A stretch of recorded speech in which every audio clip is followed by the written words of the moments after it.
Salve, Danizudos e Danizudas! Você que chegou aqui de paraquedas, considere se inscrever no meu canal. Ative as notificações que vídeos como esse se tornarão frequentes. Meus queridos, vasculhando muitos vídeos que eu vejo no YouTube, encontrei esse aqui, que tem como título 7 falsos ensinos que muitos cristãos aceitaram sem saber, no canal Teologia Ilustrada. Eu gosto muito do conteúdo Teologia Ilustrada, só que eles às vezes escorregam um pouco. Não é o caso desse vídeo. Eu queria reagir com vocês, tá? Trazendo a vocês a minha reação e meus comentários. Sem mais delongas, vamos para o começo do vídeo e play. Vamos ser honestos. Muita gente acha que o único perigo para o cristão é largar de vez a fé, sair da igreja e começar a negar tudo que um dia disse acreditar. Mas a Bíblia mostra que o problema pode ser muito maior, porque existe um perigo muito sutil: continuar dentro da igreja, postando versículo, ouvindo pregação e ainda assim estar sendo alimentado por mentiras com aparência de verdade. Paulo já tinha avisado que esse tempo chegaria, um tempo em que muitos não suportariam a sã doutrina, mas procurariam mestres segundo os próprios desejos, gente disposta a ouvir não a verdade que transforma, mas a mentira que conforta. E sejamos sinceros, esse tempo não está chegando, ele já chegou faz tempo. Por isso, neste vídeo, eu quero te mostrar 7 falsos ensinos perigosos que muitos cristãos já aceitaram sem perceber, para que você consiga identificá-los antes de ser enganado. Primeiro falso ensino: acreditar que dons espirituais são prova principal de maturidade cristã ou salvação. Tem gente que acha que maturidade cristã é barulho. Se a pessoa falou em línguas, se profetizou, se teve uma experiência intensa, então já concluem: essa pessoa é usada por Deus e muito madura.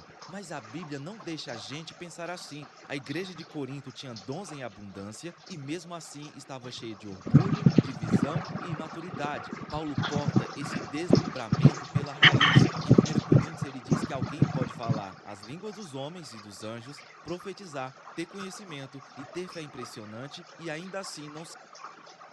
Só uma venda, muita gente confunde às vezes os dons espirituais como qualquer manifestação, qualquer epifania que se tem.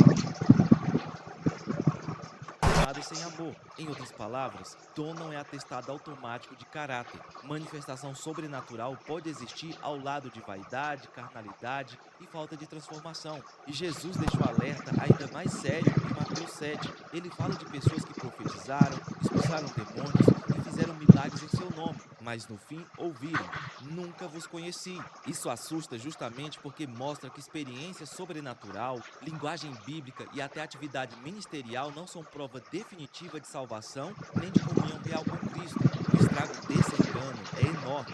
A pessoa pode se auto-enganar, achar que está de bem com Deus só porque viveu experiências fortes, ficar orgulhosa e se acomodar com pecados não abandonados, vivendo apenas em busca de sensações em vez de criar raízes na palavra. Também pode baixar a guarda e ser enganada por falsos mestres que parecem muito espirituais. A proteção contra esse engano começa quando você troca a regra. A pergunta correta não é: essa pessoa teve experiências sobrenaturais? As perguntas corretas são: há fruto, há amor, há obediência, há santidade, há semelhança com Cristo? Porque o Espírito Santo não apenas concede dons, ele também transforma o caráter para nos fazer parecer com Jesus. A propósito, esse erro pode gerar outro ainda mais perigoso.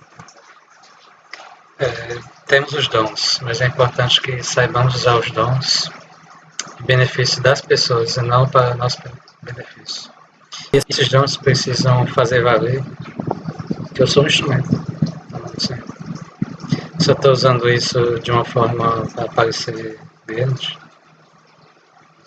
à vista dos homens, não à vista de Deus, ocorre que podemos até perder esse dom. Segundo falso ensino: colocar revelações pessoais acima da escritura. Para muita gente, basta alguém dizer: Deus me disse, eu tive uma visão, um anjo me revelou e pronto. A conversa acaba ali. Ninguém pode testar, ninguém pode questionar, ninguém pode pedir prudência, porque qualquer cautela já é tratada como incredulidade. Só que esse é um dos caminhos mais rápidos para heresias. Foi assim que surgiram várias seitas e falsas religiões, como o Adventismo, Mormonismo e Islã. Paulo diz em Gálatas 1 que ainda que um anjo, vindo do céu, pregue outro evangelho, seja anátema.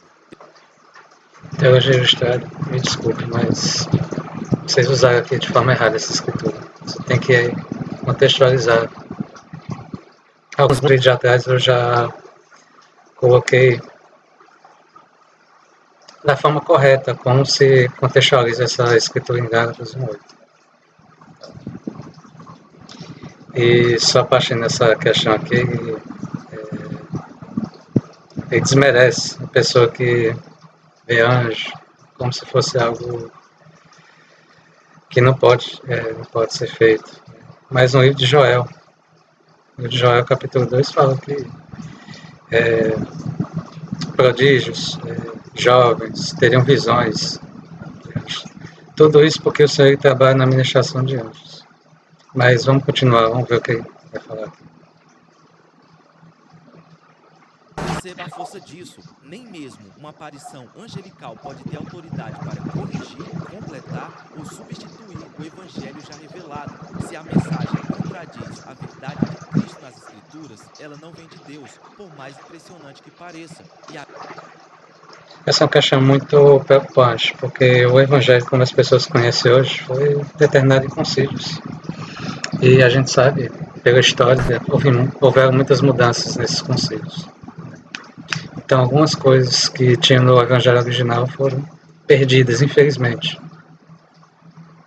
Cabia, de fato, trazer a restauração do evangelho. E só entrando no ponto aqui, Joseph não pediu. Ele queria saber qual é a religião verdadeira. Simples. Dentre as tantas. E foi onde ele teve a visão. E de início ele não teve a visão de um anjo, ele teve a visão de Deus o Pai e Jesus Cristo. Obviamente, o anjo morando apareceu depois. A Bíblia reforça essa cautela de outras formas. Em 1 João, somos mandados provar os espíritos. Em 2 Coríntios 11, Paulo alerta que o próprio Satanás se disfarça em anjo de luz. Perfeito. Ele fala aqui dos espíritos. O próprio Joseph ele registrou isso na sessão, para me falar a memória, ou é 100 e... Já é pro finalzinho já. As últimas sessões de Doutrina e Convênios. Ele fala o padrão que existe nos espíritos. Uma coisa que ele coloca aqui é Satanás se transfigura em anjo de luz. Mas a gente sabe distinguir. O anjo ele possui coisas palpáveis. Em Doutrina e Convênios, eu vou deixar na descrição aqui, dá um padrão de como podemos diferenciar um anjo de Deus ou um anjo de Lúcifer. Vamos dizer assim, um anjo.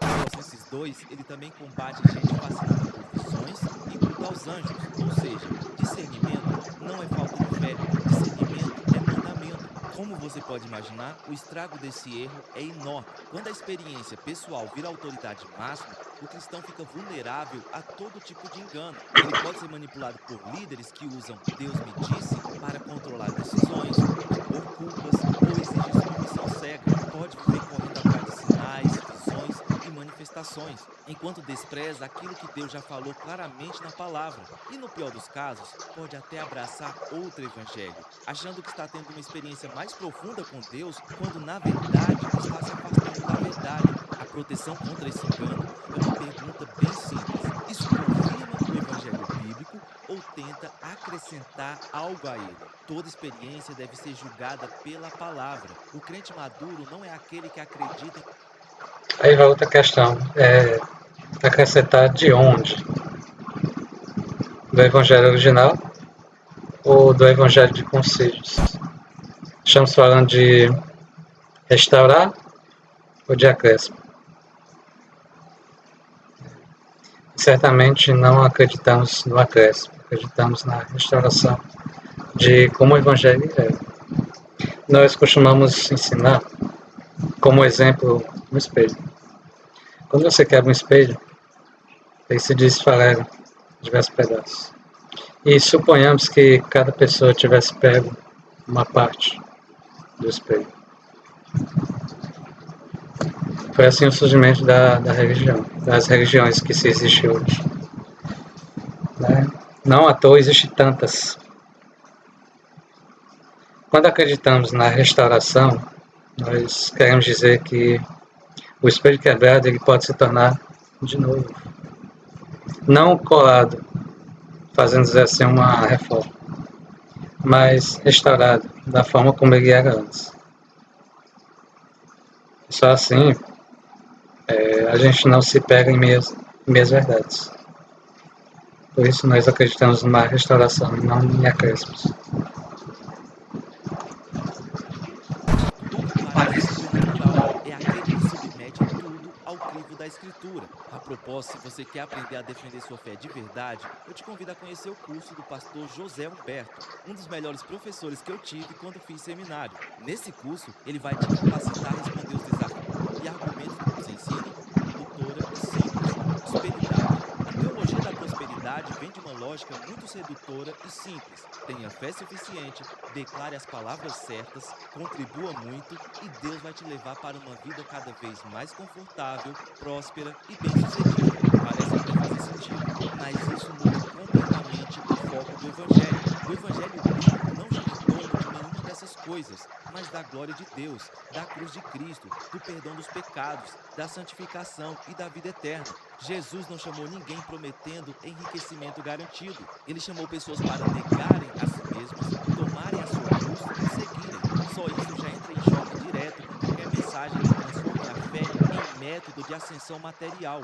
O próprio Jesus disse em Lucas 12: cuidado, fiquem atentos contra todo tipo de ganância. A vida de um homem não consiste na abundância dos seus bens. Ou seja, diante de Deus, a prosperidade da sua vida não é medida pelo tamanho da conta bancária, pelo preço da casa ou do carro. Aqui finalmente chegamos no problema central. Quando prosperidade vira o foco da mensagem, Deus deixa de ser adorado e passa a ser usado. A oração vira ferramenta para ganhar mais.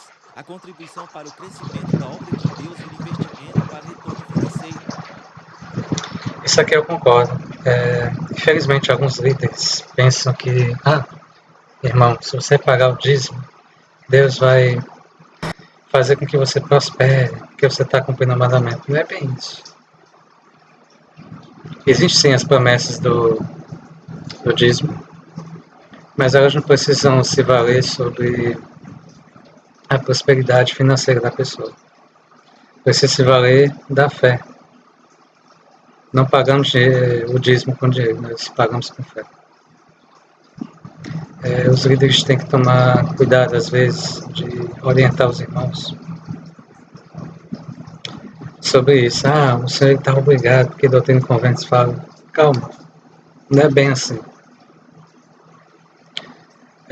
Não devemos somente obedecer tal mandamento esperando uma bênção. Não é assim que se procede. Nós devemos obedecer o mandamento porque é um mandamento, porque amamos ao Senhor. Esse é o princípio correto.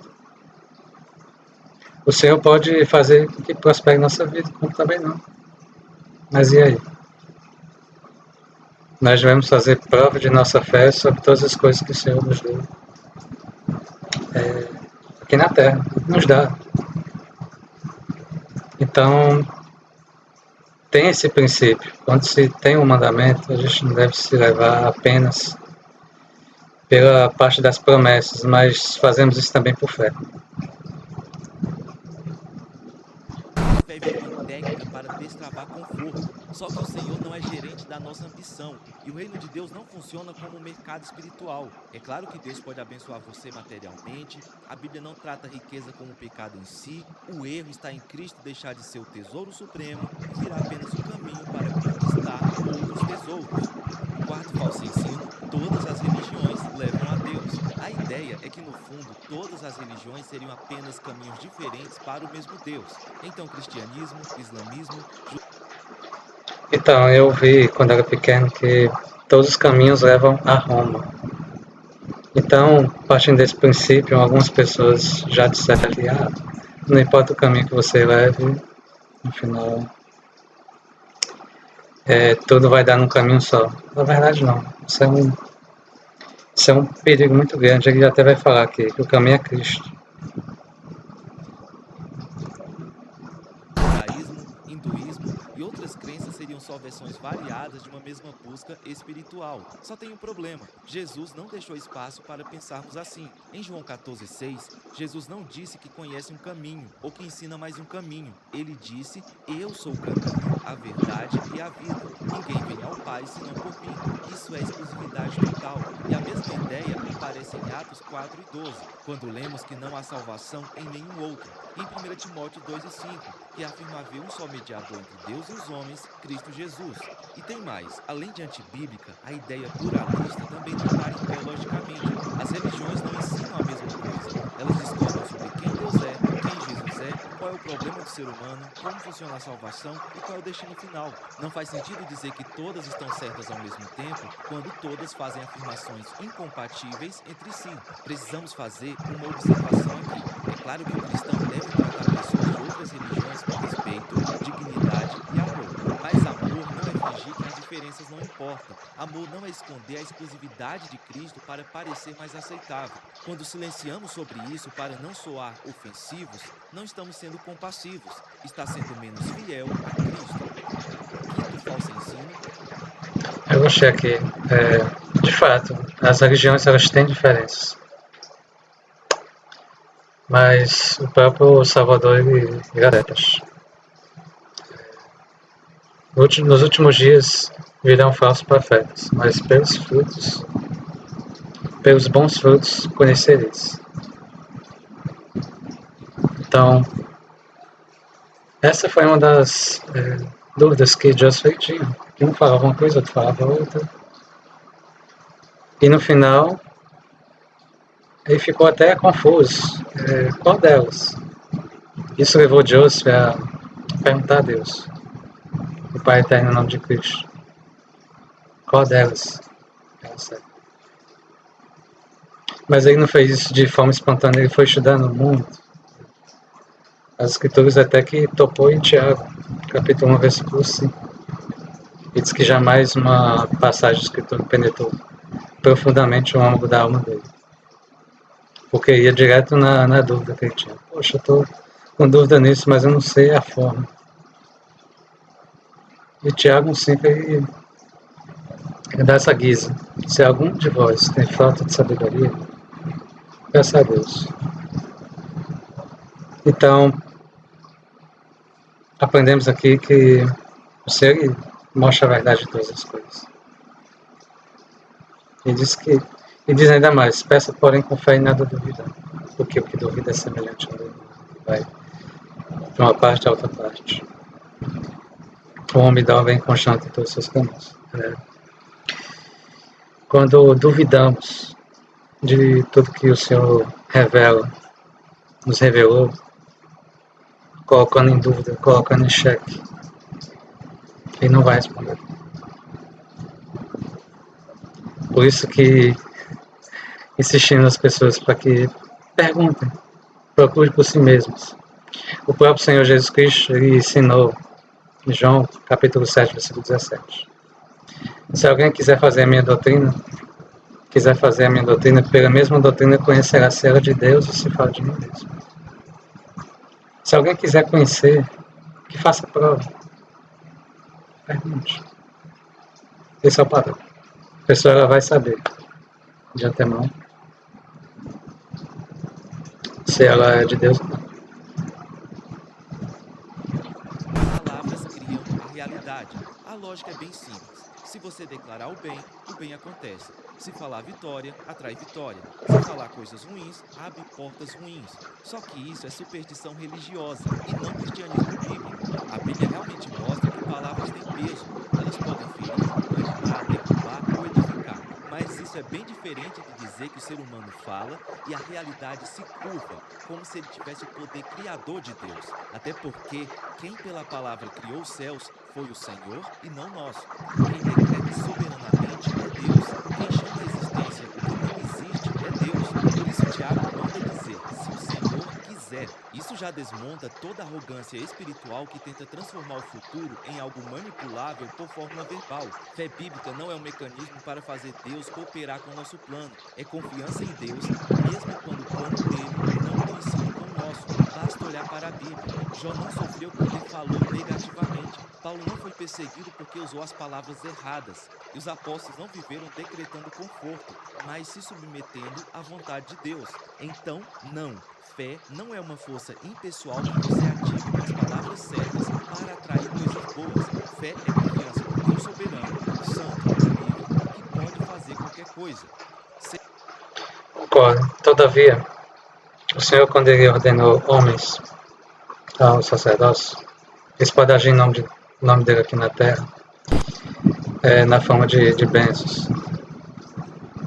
Não no sentido de manipular os elementos da natureza. Mas, de alguma forma, com que elas possam contribuir para que a obra aconteça. Por exemplo, uma pessoa faz uma oração para que a chuva pare. Ela está pedindo ao Senhor, ali, naquele momento, para que cesse a chuva para que ela faça determinada coisa. E essa questão de as palavras têm poder, isso vai acontecer. Concordo 100%. O que ele está dizendo aqui. Apenas devemos ter o cuidado para que isso não vire superstição. Isso muitas vezes Vou dar um exemplo aqui bem prático. Suponhamos que a pessoa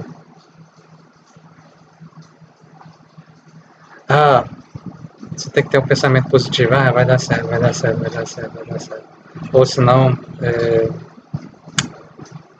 algo de ruim acontece porque fulano foi negativo. Não é bem por aí. É como foi bem explicado aqui pelo Teologia Ilustrada. Reforçando querer Cristo como Salvador sem se render a Ele como Senhor. Muitos auto-intitulados cristãos querem o consolo de Cristo, o perdão de Cristo e a esperança da salvação, mas não aceitam o direito de Cristo governar concretamente sua vida. É o cristianismo compartimentalizado. Jesus entra no discurso, entra no culto, entra na identidade religiosa, mas não entra de verdade nas decisões, nos desejos, nos hábitos e em outras áreas que a pessoa quer manter sob controle próprio. Ou seja, Cristo é bem-vindo como socorro espiritual, mas não como Senhor absoluto. Só que Jesus não aceita esse tipo de relacionamento. Em João 6,46 ele pergunta: por que me chamais Senhor, Senhor, e não fazeis o que eu vos mando? Essa pergunta desmonta toda profissão de fé meramente verbal. E em Mateus 7 ele mostra que nem todo que diz Senhor, Senhor. Essa é uma colocação bem interessante aqui. Não adianta professarmos ser cristãos e não agir com o devido cristianismo. Não adianta intitularmos sermos de Cristo e não fazer algo dele. Não procurar ser como ele é, como ele foi. Ser aquele membro de domingo, como nós falamos na Igreja de Jesus Cristo. Isso é um princípio muito perigoso. Às vezes queremos coisas, mas não fazemos a seguinte pergunta: o que o Senhor espera de mim em fazer tal coisa? O que o Senhor faria se eu estivesse no meu lugar? Então, o que está sugerindo aqui é que ao tomarmos decisões, ao fazermos qualquer coisa na vida, permitamos que Jesus ele seja realmente nosso Salvador. Não somente na hora do aperto, mas em todos os momentos. Pertence de fato ao rei. Por isso, não existe discipulado genuíno em que Jesus manda no domingo e o ego manda na segunda. Se ele é senhor da agenda, do dinheiro, do namoro, da sexualidade, da linguagem, do entretenimento, da mente e das escolhas feitas longe dos olhos dos outros. E é justamente aqui que o erro seguinte nasce. Quando a pessoa rejeita o senhorio de Cristo, ela inevitavelmente distorce também a graça, usando o perdão como desculpa para não abandonar o pecado. Falsa graça é quando alguém utiliza a doutrina verdadeira da salvação pela graça como uma desculpa para viver sem arrependimento, sem santidade e sem ruptura real com o pecado. A pessoa mostra que acredita nesse falso ensino quando diz: não me julgue, Deus conhece meu coração, isso é entre mim e Deus. Qualquer confronto mais firme já é tratado como legalismo. A graça deixa de ser vista como o favor santo de Deus que salva pecadores e passa a ser usada como escudo para proteger. Infelizmente já ouvi muito isso, tanto fora quanto dentro da igreja. Sobre essa questão, eu não tenho que confessar nada por bispo, porque isso aqui é entre mim e o Senhor. Ou muitas vezes a pessoa fala, eu nasci assim, cresci assim, vou viver assim. Tem aquela parte, não julgueis. Usa muito a escritura de Mateus capítulo 7, versículo 1. Não julgueis, para que não seja julgado, porque a cada um pertence a. Esse é um perigo fatal, porque a pessoa não está sendo humilde o suficiente para permitir que o Senhor possa resolver o problema. Ela quer apenas atropelar as etapas para que ela receba a graça. E a gente sabe que não é assim. Precisamos ser humildes o suficiente para merecer a graça do Senhor. A permanência no erro. Só que a Bíblia não apresenta a graça dessa forma. Em Romanos 6, Paulo faz a pergunta que expõe esse desvio: permaneceremos no pecado para que a graça seja mais abundante? A resposta vem sem rodeios: de modo nenhum. Ou seja, a graça não foi dada para tornar o pecado confortável, mas para nos arrancar do seu domínio. Tito 2 reforça isso ao dizer que a graça de Deus nos ensina. Uma das coisas que o Salvador ensinou foi quando ele estava com a mulher adúltera. Muitas pessoas veem Cristo como um ser de amor, que é só paz e amor. Mas esquece que ele falou para a mulher: vai, não peques mais. Se dependesse da lei dos fariseus, as pessoas que estavam ali ao redor, apedrejariam pela lei, porque a lei condenava quem era pego em adultério. Mas Cristo não foi só misericórdia, ele também foi justiça. Ele ensinou: aquela mulher, vai, não peques mais. Ele usou a misericórdia, ele usou de misericórdia para com a mulher, contanto que a mulher não cometesse mais pecados. Então, a ideia de, porque o Salvador ele pagou pelos nossos pecados, e você sabe pela Deus, não é bem assim. A gente precisa se esforçar muito para merecer a graça. Não é porque, por exemplo, eu sou concursado, eu vou receber meu salário. Não, eu tenho que fazer para merecer, eu tenho que trabalhar. Tem um preço a ser pago ali. Eu tô suando, eu tô ralando todos os dias, eu vou receber meu salário no final do mês. É bem por aí. A renunciar à impiedade e às paixões mundanas. Perceba, graça não apenas perdoa, ela também educa. Ela não apenas absolve, ela começa a transformar. Uma mensagem de graça que faz paz com o pecado não é evangelho puro, é evangelho distorcido. Agora, se você quer aprender a se arrepender corretamente, clica no... É isso, meus queridos. Esse foi o vídeo aí do Teologia Ilustrada. Mas quero saber também a tua opinião. Deixa nos comentários. Tô vendo que meus vídeos estão tendo visualizações. Agradeço demais a todos que assistem. Mas também comentem. Comentem o que vocês pensam a respeito. Eu vou ler com muito carinho. Tá bom, meus queridos? Sou grato por ter feito esse vídeo aqui para vocês. E é isso. Nos vemos em breve. E aqui encerro. Até mais.